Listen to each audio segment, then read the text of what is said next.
नमस्कार दोस्तों। मसलों को इस तरह गर यूं ही टाला जाएगा, दूर तक तारीख में इसका हवाला जाएगा। कब तलक झूठी तसल्ली दे सकेगी मां भला, बर्तनों में कब तलक कंकड़ उबाला जाएगा। आज माओ को कंकड़ ही उबालने पड़ रहे हैं, क्योंकि कागजों में उन्हें अनाज मिल रहा है, कागजों में उन्हें हर वो चीज मिल रही है जिसकी उन्हें जरूरत है। चाहे इलाज हो, चाहे सड़क हो, चाहे एम्बुलेंस हो, चाहे अस्पताल हो, न जाने क्या क्या मिल रहा है। जब इन्हीं भ्रष्टाचारों का खुलासा करती है कौन? कैग बड़ी मुश्किल से करती है। एक जमाने में यही कैग CAG यही इतने खुलासे करती थी, कभी 2G बताती थी, कभी कोयला स्कैम बताती थी, कभी कोई और बताती थी। मतलब इतने स्कैम बता देती थी कि लोग परेशान थे। लोग कहते थे सरकार भ्रष्ट सरकार है, अरे इतने बड़े भ्रष्टाचार। और जब वो जमीनी हकीकत पर आए, जब उनके सबूत तलाशे गए, अदालतों ने कहा सबूत तो दे दो, कोई नहीं थोड़े से ही दे दो। तो अदालतों में कहा गया कोई सबूत नहीं है, ये तो कैग ने वो खेल कर दिया। और उस समय कैग हुआ करते थे विनोद कुमार राय। विनोद कुमार राय को मोदी ने बड़े इनाम दिलाए, न जाने कितने इनाम दिलाए। रिटायर्ड होने के बाद में उन्हें जो जो मिला कल्पना से परे था। नृपेंद्र मिश्रा ने वो पाया जिसको आप सोच नहीं सकते।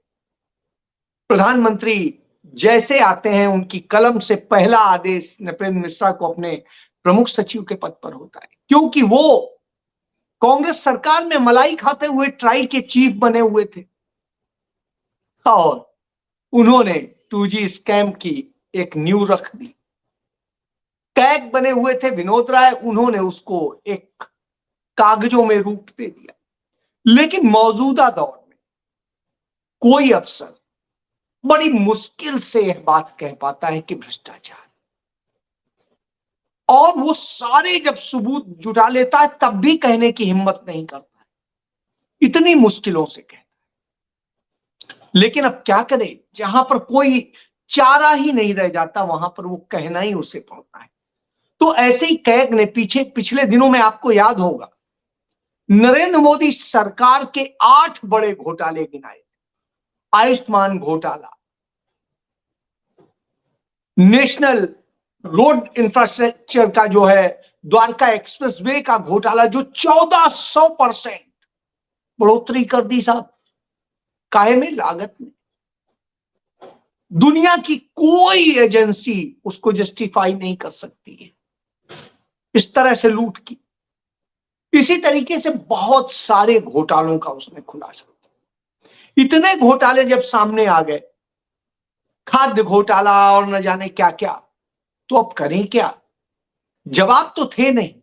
NHI की तरफ से नितिन गडकरी सफाई देते घूम रहे हैं, या तो कह दीजिए कैग झूठ बोलता है, वो तो हिम्मत नहीं थी। तो साहब जब कोई हिम्मत नहीं थी तो करेंगे क्या? तो हमारे पास तो माफिया है भाई। माफिया का नाम जानते हैं? नरेंद्र मोदी। हम नहीं कह रहे हैं, ये हालात कह रहे हैं। साहब कोई आदेश हो, कोई जांच हो, कोई नियम, किसी ने हिम्मत कैसे की जांच करने की? किसी ने ऐसी रिपोर्ट देने की हिम्मत कैसे की जो हम नहीं चाहते? हमारे घोटाले, हमारे लोगों के घोटाले सामने आए।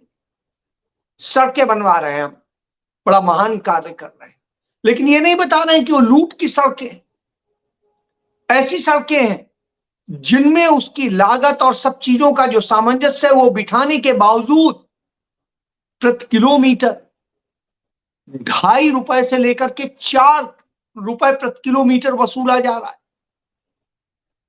हुजूर, यह रोड आप बना रहे हैं, यानी धंधा, बनिया की दुकान खुली है जो मुनाफा से कमाएगा।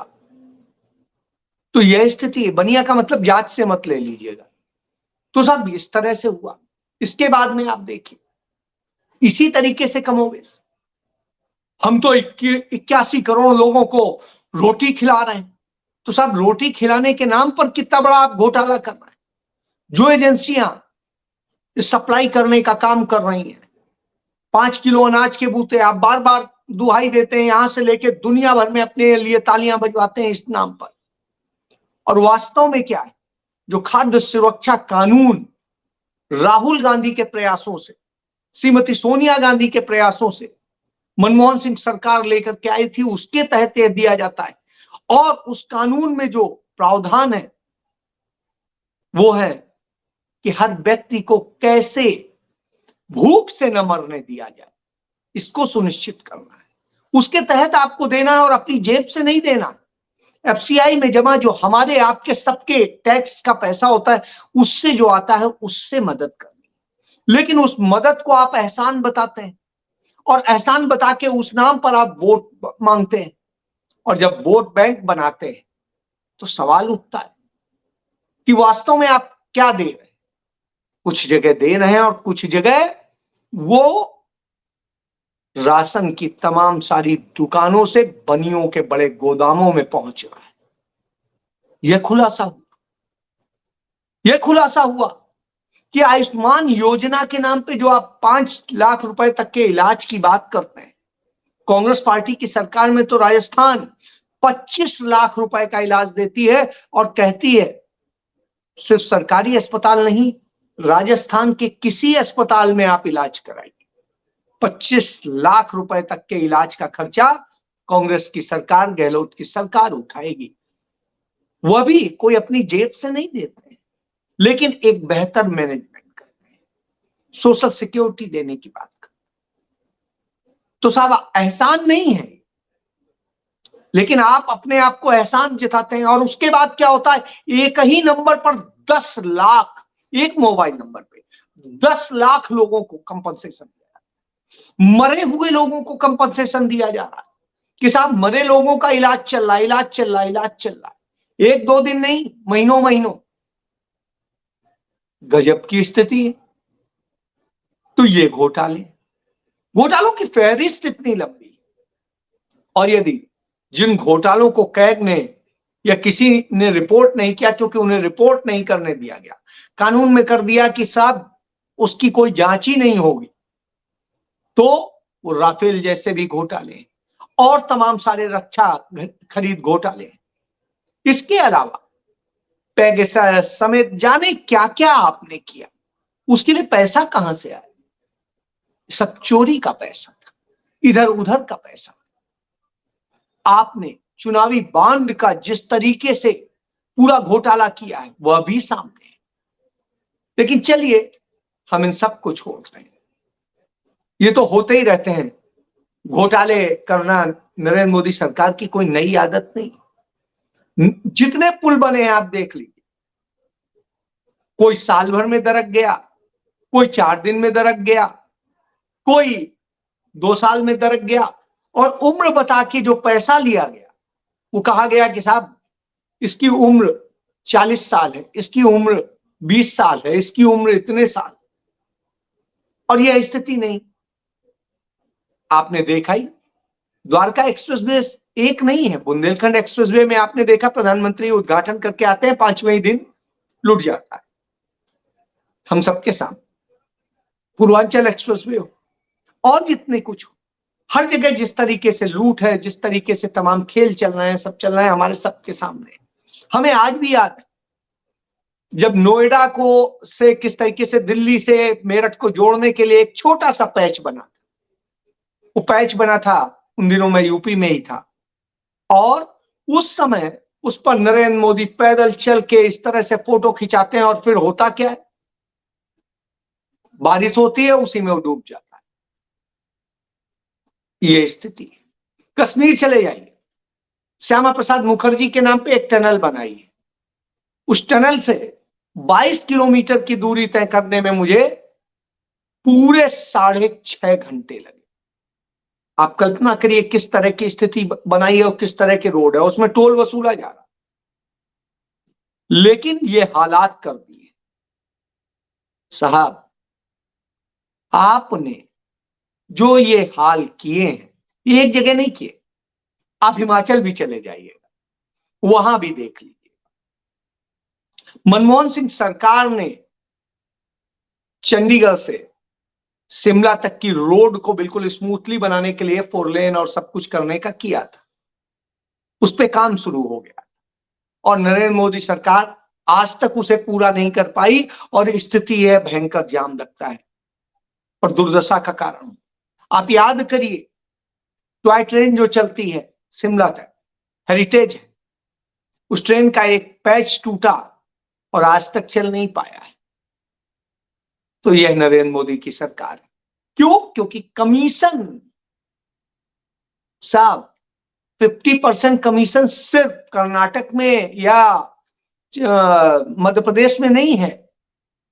ये कमीशन नरेंद्र मोदी की सरकार में भी है और बहुत बेहतरीन तरीके से, बड़ा सुनियोजित तरीके से ये सब होता है। इसलिए समझ लीजिए, तो नरेंद्र मोदी की सरकार का ये जो भ्रष्टाचार है, उससे वो परेशान हो गए कि कैग ने आखिर ये रिपोर्ट दे कैसे दी। ये 8 घोटाले बता दिए, सब गुनाह कर दिया। तो आज यह स्थिति, जो कैग में तबादले करने का अधिकार सरकार को नहीं होता है, कैग उसके लिए वो करता है। लेकिन नरेंद्र मोदी के दबाव में उन 3 अफसरों को बदल दिया गया, क्योंकि उन अफसरों ने सच बता दिया। तो यह सरकार है जो माफिया की तरह से काम करती है और सच बोलने वालों को प्रताड़ित करती है, सच बताने, सच दिखाने वालों को प्रताड़ित करती है। तो यह नरेंद्र मोदी की सरकार। और इस सरकार के सच देखिए, एक छोटा सा उदाहरण सुप्रीम कोर्ट का कल का ही दूंगा। जस्टिस नागरत्ना, बीवी नागरत्ना बहुत शानदार जज हैं, ईमानदार जज हैं। उनके पास में एक महिला आई एक अपील लेके कि उसका 26 माह का गर्भ हो गया है और उन्होंने बताया कि क्या क्या प्रॉब्लम है और इस कारण से इसका गर्भपात होना चाहिए। हम उतने दिनों से अदालतों के चक्कर मार रहे हैं, कुछ हो नहीं रहा। उन्होंने देखा, समझा, सुना और उसके बाद में फैसला दिया कि साहब तुरंत जो है इसका वो गर्भपात किया जाए एम्स की देखरेख में, जिससे किसी को नुकसान ना हो। अब होता क्या है, रात में ही, शाम को ही केंद्र सरकार का वकील बगैर उन्हें बताए और केंद्र सरकार भेजती है और वो जाता है, कहता है नहीं ये नहीं होना चाहिए। चीफ जस्टिस ऑफ इंडिया उस पर नागरत्ना और उनको फिर से मार्क कर देते हैं किस, और तब तक के लिए रोक देते हैं। जो पहुंचते हैं तो आज नागरत्ना उन्हें बुरा भला सुना देती और बुरी तरह फटकारती, तब वो बिलबिलाने लगते हैं। तो सब यह आदत है इस सरकार। सुप्रीम कोर्ट की किसी भी बेंच का आर्डर सुप्रीम कोर्ट के चीफ जस्टिस की बेंच के आर्डर के बराबर ही होता है। हर बेंच सुप्रीम कोर्ट। यह बात उन्हें नहीं समझ में आती, क्योंकि कानून का मखौल उड़ाना माफिया है ना साहब, तो कुछ भी करेंगे। तो माफिया से और क्या उम्मीद करेंगे? वो इंसाफ के लिए नहीं बैठा होता है, वो अपने हिसाब से इंसाफ तय करता है, वो अपने हिसाब से कानून को डिफाइन करता है, वो अपने हिसाब से भ्रष्टाचार, दूसरों को भ्रष्टाचारी बताएगा, तमाम लोगों को नेताओं को, दूसरों को भ्रष्टाचारी बताएगा। लेकिन जैसे ही वो उनके साथ आके खड़े हो जाते हैं तो उन्हें भ्रष्टाचारी नहीं बताएगा, उनकी तरफ देखता नहीं। और सरकारी एजेंसियों की हालत यह है कि इतनी डरपोक हो गई है कि वो देख नहीं सकती। कमोवेश इस तरह की स्थिति है, इस तरह की स्थितियां हैं। एक और घटना का जिक्र करूंगा, यह स्थिति यही नहीं है, इसी तरह की कमोवेश बदले की भावना की स्थितियां पंजाब में भी देखने को मिलती है। राहुल गांधी गत दिनों पंजाब आए थे, उन्होंने हरमिंदर साहब में यानी गोल्डन टेम्पल में सेवा की थी और लगातार 2-3 दिनों तक। इस दौरान सिख धर्म और उनकी मर्यादाओं और सबको समझाने के लिए वहां गुरु नानक देव यूनिवर्सिटी के जो एकेडमिक के डीन थे वो आए थे, उनके साथ में उन्होंने सारी चीजें डिफाइन की थी, जिसके आधार पर वहां के पूरी परंपराओं का राहुल गांधी पालन करें, और उन्होंने किया। वो चले गए, लेकिन यह बात आम आदमी पार्टी की सरकार को बड़ी बुरी अखरी। और उसने उन डीन साहब से डीन का पोस्ट छीन ली और उनको एक सिंपल प्रोफेसर की जगह पे तबादला कर दिया। अब आप समझिए इस तरह की स्थितियां। तो ये सारी चीजें दर्शाती हैं कि नफरत का खेल एक तरह नहीं चलता। जो वास्तव में आरएसएस से जन्मे हैं वो भी लोग दबे कुचले ढंग से करते हैं। एक तरफ तो स्वांग दिखाते हैं कि हम लड़वाएं, दूसरी तरफ ये करते हैं। एक तरफ कहते हैं कि नहीं सीबीआई ईडी और ये सब हमारे लोगों को परेशान कर रहे हैं, दूसरी तरफ पंजाब में उनकी विजिलेंस पार्टी दूसरी पार्टियों के नेताओं को, दूसरी पार्टी भी कहना गलत होगा, कांग्रेस पार्टी के नेताओं को परेशान करने का काम करती है। उसके पहले वो अकाली दल को देखे, 2017 के चुनाव के समय में वो अकाली दल को टारगेट कर रहे थे, लेकिन जब मौका आया तो अकाली दल के जिस नेता को गिरफ्तार किया गया था ड्रग तस्करी के मामले, उसको जमानत दिलवाने में मदद करी आम आदमी पार्टी ने, अरविंद केजरीवाल की पार्टी ने, भगवंत मान की पार्टी। और जो उनके पूरे भ्रष्टाचार को बाहर ला रहा था, जिसको उस समय वो मुल्लिम होते हुए भी कह रहे थे एनडीपीएस में वो कोई नहीं, वो पूरी तरह निर्दोष है, उसको दोबारा जांच करा करके जेल भेज देते हैं क्योंकि वो कांग्रेस में अब चला गया है। तो यह सत्य है।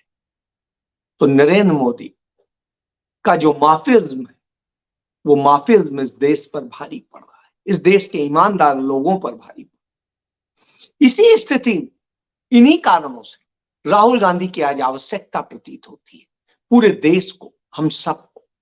और ये सोचने की जरूरत है, क्योंकि यदि हम इस माफिया का साथ देंगे या हम सच्चे व्यक्ति का साथ देंगे जो देश की बात करे, देश को ईमानदारी से चलाने की बात करे, जिसके ऊपर झूठे आरोप लगाए गए, जिनकी सरकारों पे झूठे आरोप लगाए गए, आज तक आजादी के बाद से लेके आज तक कांग्रेस के ऊपर जो जो आरोप लगाए गए वो सब झूठे साबित हो। तो आप समझिए, और ये साबित भी हो गया कि राहुल गांधी के पास कोई संपत्ति नहीं, ना अपना घर है, ना कुछ और खास। जो है वो घोषित है और किसी का दिया हुआ नहीं, उनके परिवार, उनके रिश्तेदारों के पास भी नहीं। उसी तरीके से कांग्रेस पार्टी के पास भी उतना फंड नहीं।